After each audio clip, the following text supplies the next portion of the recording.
নমস্কার বন্ধুরা, হিরোময়ী কিচেনে আপনাদের সবাইকে স্বাগত। আজকে আমি সম্পূর্ণ নিরামিষভাবে আলুর দম তৈরি করে দেখাবো।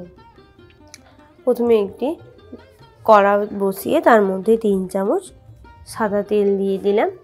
দিয়ে মানে মাঝারি সাইজের 3টে আলু ডুমো ডুমো করে কেটে রেখেছিলাম, সেটা দিয়ে দিলাম। দিয়ে ভালো করে একটু নেড়ে নিচ্ছি।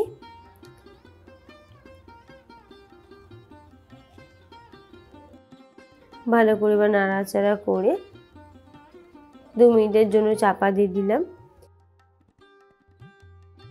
এখানে আমি 2টো কাঁচা লঙ্কা, সামান্য পরিমাণে আদা, 2টো টমেটো নিয়েছি।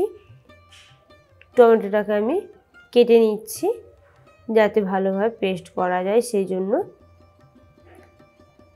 এবার আদাটাকে আমি গ্রেট করে নিচ্ছি।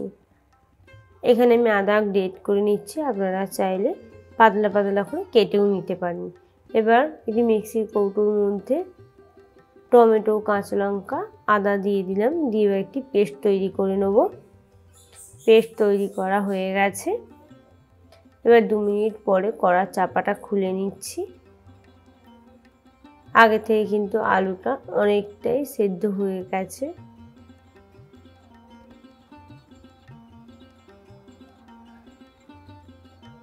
এবার আলুটা ভালো করে ভেজে নিয়েছি। এবার তুলে নিলাম প্লেটের মধ্যে। কড়ার মধ্যে সামান্য একটু তেল দিয়ে দারুচিনি, এলাচ ফোড়ন দিয়েছি, গোটা জিরে আর সামান্য পরিমাণে হিং ফোড়ন দিয়েছি।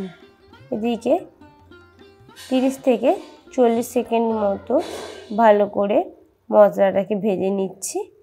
ভাজা হয়ে গেছে। এবার এর মধ্যে যে টমেটোর পেস্টটা করে রেখেছিলাম সেটা দিয়ে দিলাম। দিয়ে আবারও ভালো করে একটু মিশিয়ে নিচ্ছি। মিক্সির কৌটোর মধ্যে 12-13টা কাজু আর 1 চামচ পোস্ত সামান্য জল দিয়ে একটি পেস্ট তৈরি করে নিচ্ছি। আদা, টমেটো, লঙ্কার মধ্যে কাজু বাদাম আর পোস্তর পেস্টটা ঢেলে দিলাম। দিয়ে ভালো করে মিশিয়ে নিচ্ছি।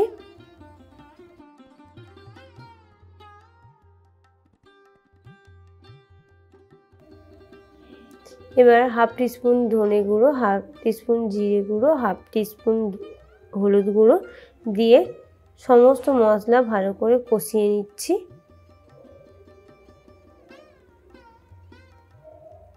এবার সামান্য পরিমাণে কাশ্মীরি লঙ্কা দিয়ে দিলাম। দিয়ে ভালো করে একটু নেড়ে নিচ্ছি। নাড়ার পরে মিক্সির কৌটোর মধ্যে সামান্য কিছুটা জল দিয়ে মিক্সির কৌটোটা ধুয়ে জলটা দিয়ে দিলাম। দিয়ে ভালো করে মিশিয়ে যখনই তেল ছেড়ে যাবে মশলাটা থেকে, তখন 1 বাটি মটরশুঁটি দিয়ে দিলাম। দিয়ে ভালো করে নেড়ে নিচ্ছি।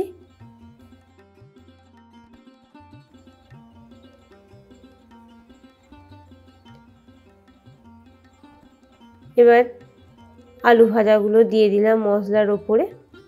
দিয়ে ভালো করে একটু কষিয়ে নিচ্ছি মশলাটার সঙ্গে আলুটা।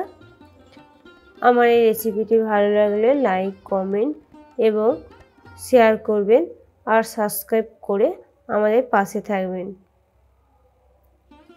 স্বাদ অনুযায়ী লবণ দিলাম আর 1 চামচ চিনি দিয়ে দিচ্ছি। চিনিটা আপনারা নাও দিতে পারেন, কিন্তু চিনিটা দিলে আলুর দমের টেস্ট কিন্তু আরও বেড়ে যাবে। ভালোভাবে কষানো হয়ে গেছে। মিক্সির জারটা ধুয়ে 1 জার জল দিয়ে দিলাম। এখানে আমি 5 মিনিটের জন্য লো ফ্লেমে চাপা দিয়ে রাখবো যাতে আলুটা ভালোভাবে সেদ্ধ হয়ে যায়। 5 মিনিট পরে দেখুন আলুটা কিন্তু ভালোভাবে সেদ্ধ হয়ে গেছে।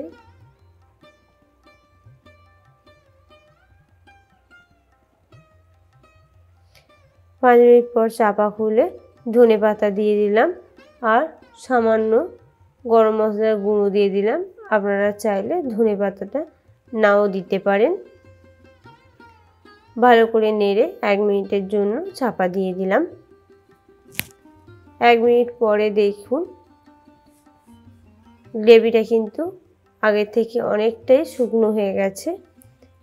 আর এই আলুর দমটা যে কোনো নিরামিষের দিনে আপনারা অবশ্যই তৈরি করে দেখবেন, খেতে কিন্তু খুবই সুস্বাদু হয়। আপনারা রুটি, পরোটা, লুচি, নানপুরি সব কিছুর সঙ্গে কিন্তু খেতে পারেন, খেতে খুবই সুস্বাদু।